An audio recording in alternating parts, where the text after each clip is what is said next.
CCN news में आज बातचीत करने के लिए हमारे साथ मौजूद हैं ये भारतीय जनता युवा मोर्चा में पूर्व में एक दायित्व इनके पास था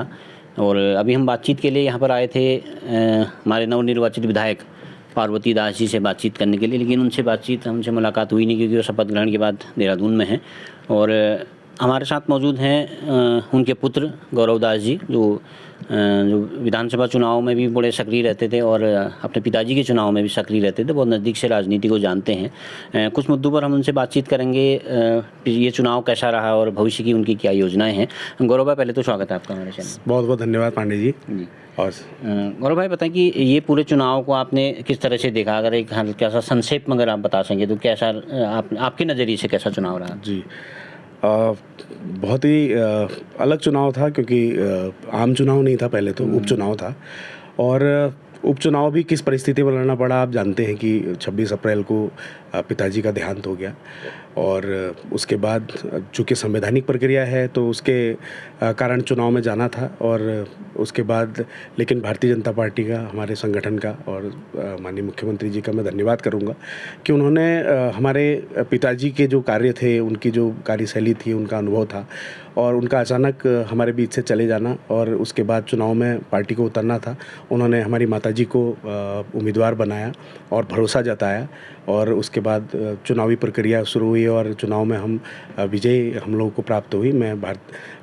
सभी अपने कार्यकर्ताओं की तरफ से मैं पूरी बागेश्वर विधानसभा की जनता को बहुत हाथ जोड़ के मैं उनका धन्यवाद करता हूँ, आभार करता हूँ कि उन्होंने पुनः पिताजी के बाद हमारी माताजी पर भरोसा जताया। जी गौरव भाई, चुनाव से पहले की बात मुझे याद आ रही कि आपका नाम भी चल रहा था, माना जा रहा था कि गौरव या आपकी माताजी में से कोई एक हो सकते हैं। लास्ट टाइम पे आपका नाम कटा बताया जा रहा है, तो क्या वजह रही, क्या आप कैसे देखते हैं इसको? मैं सौभाग्यशाली समझता हूँ अपने आप को कि मैं बहुत ही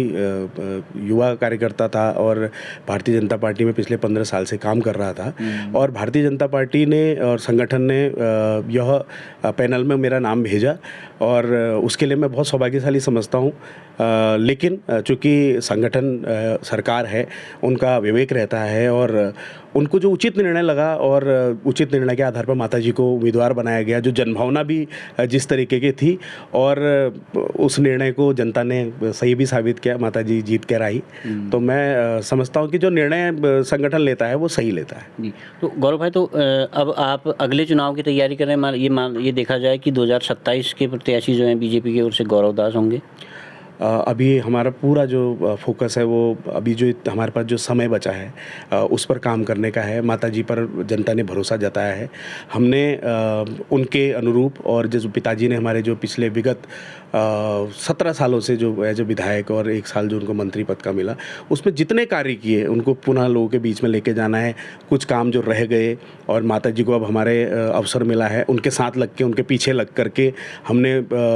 उन कामों को पूरा करना है, लोगों की समस्याओं को हमने दूर करना है, लोगों के बीच में जाना है और जो कुछ कमियां हमसे रह गई उनको सुधारना है और अभी उनके पीछे ही जाएंगे। बाकी कार्य करना है पार्टी के लिए, संगठन के लिए। बाकी तो भविष्य किसने देखा है, जो संगठन का भविष्य में निर्णय होगा आप उसका पालन करेंगे। एक चर्चा ये भी हो रही कि निकट भविष्य में जो है नगर पालिका के चुनाव होने वाले हैं, तो ये माना गया कि उस वक्त की गौरव भाई की डील पार्टी से ये हुई कि अभी मैं क्विट करता हूँ लेकिन मैं नगर पालिका अध्यक्ष की तैयारी करूँगी, तो इसमें कितनी सच्चाई? नहीं, इसमें किसी तरीके कोई सच्चाई नहीं है क्योंकि नगर पालिका चुनाव अभी चूँकि जो होना था प्रस्तावित था अक्टूबर, नवंबर, दिसंबर में, लेकिन चूँकि जो घटना हमारे पारिवारिक दृष्टि से हमारे साथ हुई तो इस तरीके से वो सारी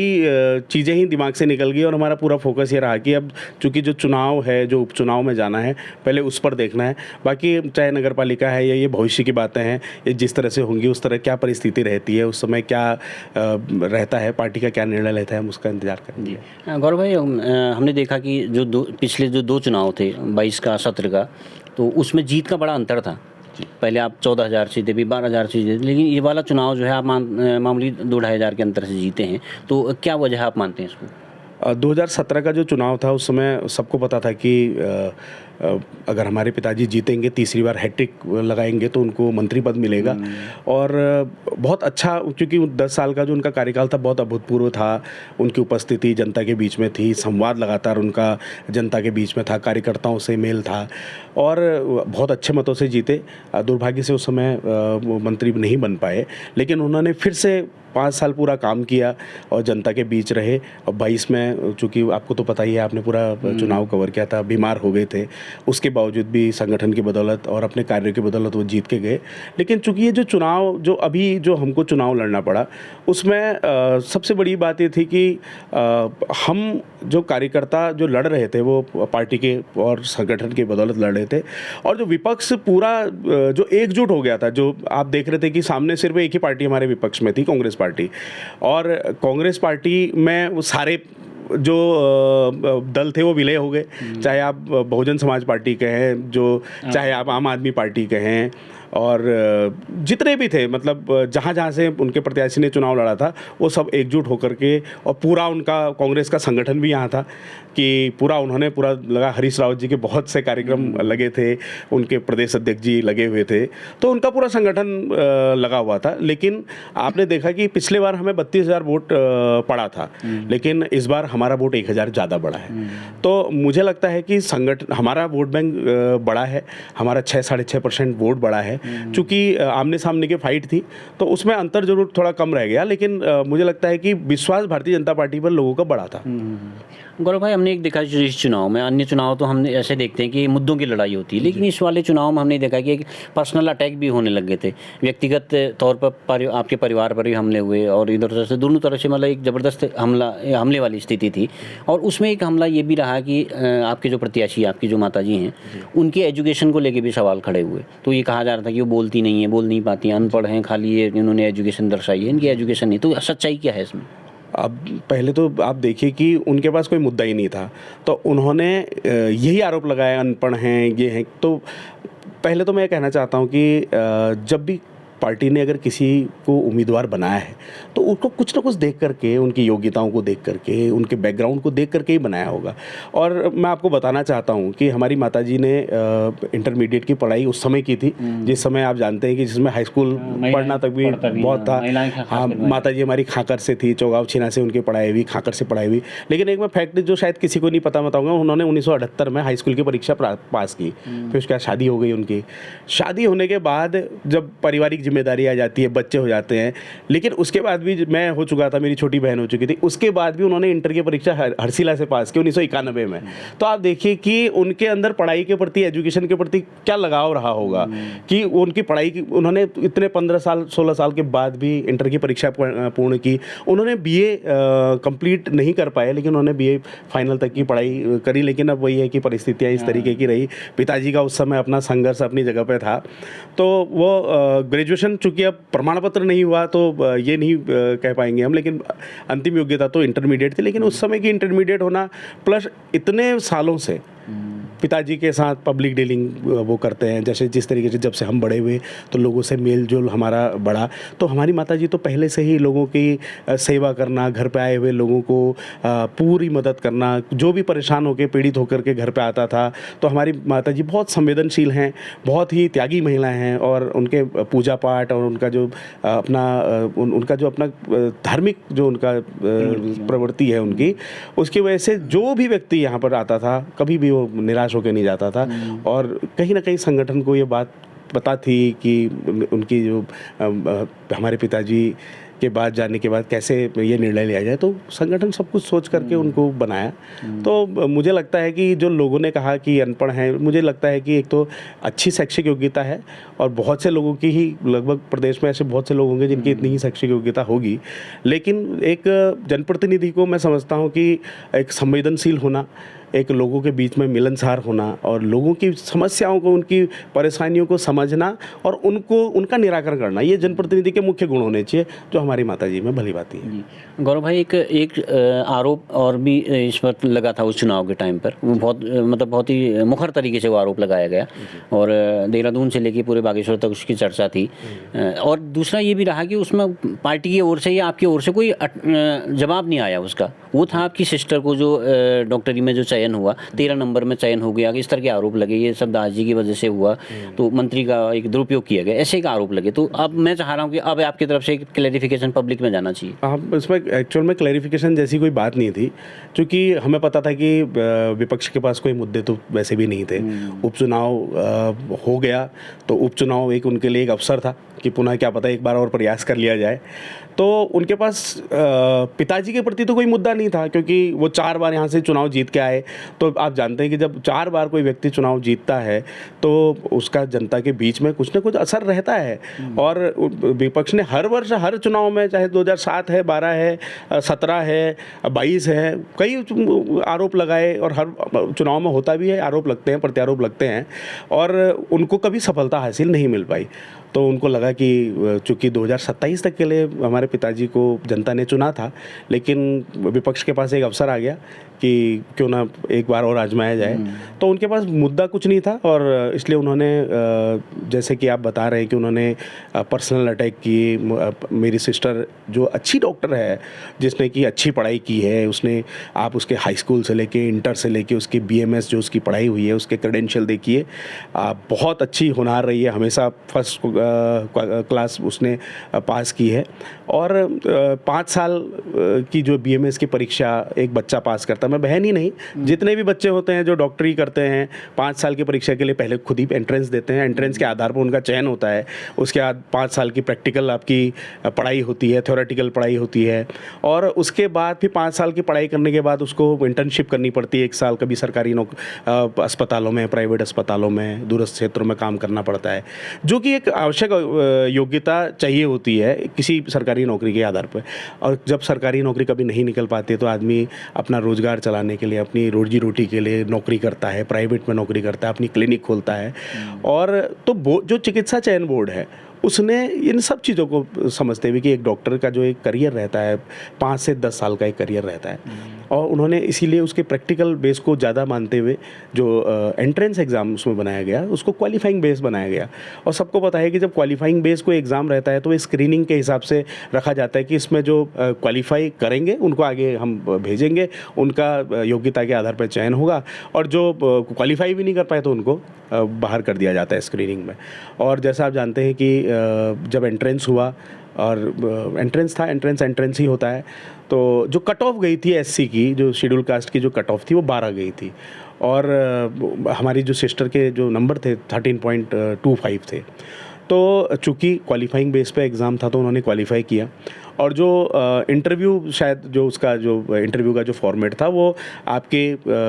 जो एजुकेशनल क्वालिफ़िकेशन है, अब जैसे आपके हाई स्कूल है, इंटर है, आपके BMS में क्या है, आपकी इंटर्नशिप किस तरीके से हुई है, वो सब के आधार पे इंटरव्यू किया। और इंटरव्यू का उसका जो प्रैक्टिकल नॉलेज अच्छी थी, क्योंकि वो लगातार पढ़ने वाली बच्ची है, पढ़ाई कर रही थी। और आपको मैं बता दूं कि उसने BMS करने के बाद 1 साल इंटर्नशिप की, फिर 1 साल उसने पतंजलि में नौकरी की 1 साल।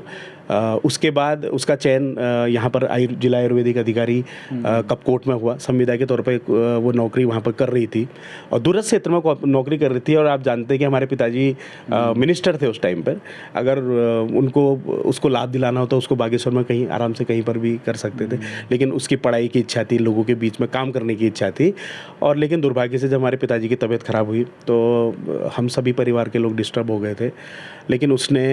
अपनी नौकरी को रिज़ाइन करके और हमारे पिताजी को उसने पूरा फुल टाइम उसने उनको ट्रीटमेंट किया।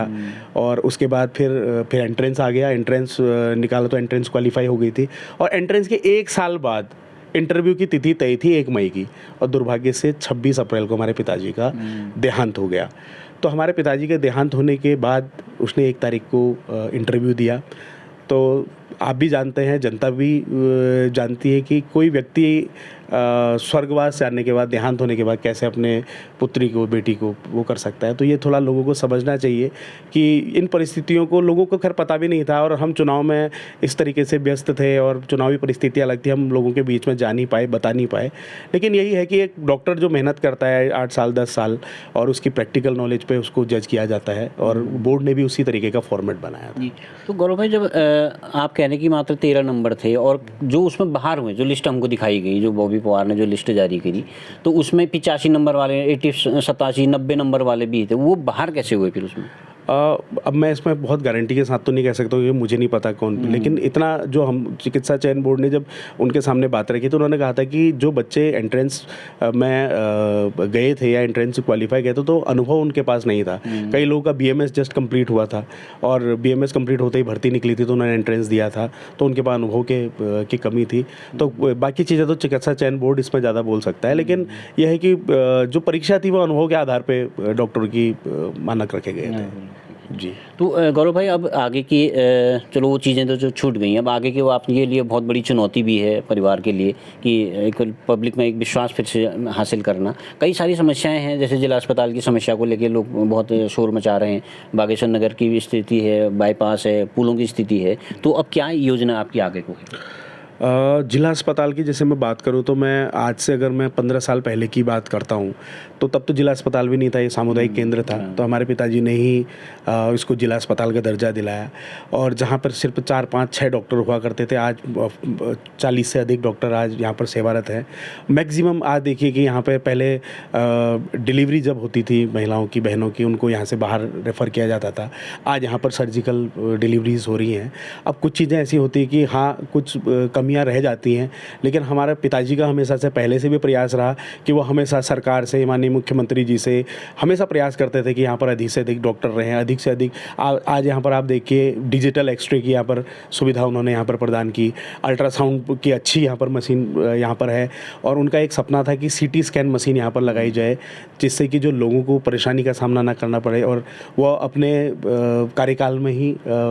आप जानते हैं कि CT स्कैन मशीन भी स्वीकृत कर गई, जिसका पैसा स्वीकृत हो चुका है। और जो रेडियोलॉजी की टीम ने यहाँ पर सर्वे भी कर दिया है, क्योंकि उसका जो बहुत टिपिकल एक उसका ढांचा है जिसमें, क्योंकि रेडियोलॉजी का मैटर है तो वो बहुत ही सिक्योरिटी पर्पज से भी बहुत वो है। तो लेकिन मुझे जल्दी ही ये इसका इंस्टॉलेशन हो जाएगा। ICU यहाँ पर बहुत बेहतरीन बना है और दुर्भाग्य से हमारे पापा को भी उसी ICU में भर्ती होना पड़ा था, तो अच्छी यहाँ पर सुविधाएँ हैं। और लेकिन जो कुछ रह गई हैं उनको हम लोग पूरा करेंगे। अब जो जनता ने भरोसा दिलाया है, अधिक से अधिक, क्योंकि हम लोकल में रहते हैं, हम बराबर यहाँ पर जाएंगे, निरीक्षण करेंगे, कोई कमी रह गई है, किसी को कोई दिक्कत हो रही तो उनको ठीक करने का प्रयास करेंगे। जी गौरव भाई, एक आखिरी सवाल, चंद्रराम दास जी जो थे लास्ट टाइम पर उनको पार्टी ने मंत्री पद से भी नवाजा, तो अभी लोगों में चर्चा ये भी है कि जो मंत्रिमंडल का शायद विस्तार होगा या उसका रिशफलिंग कुछ करेंगे तो शायद पार्वती दास जी को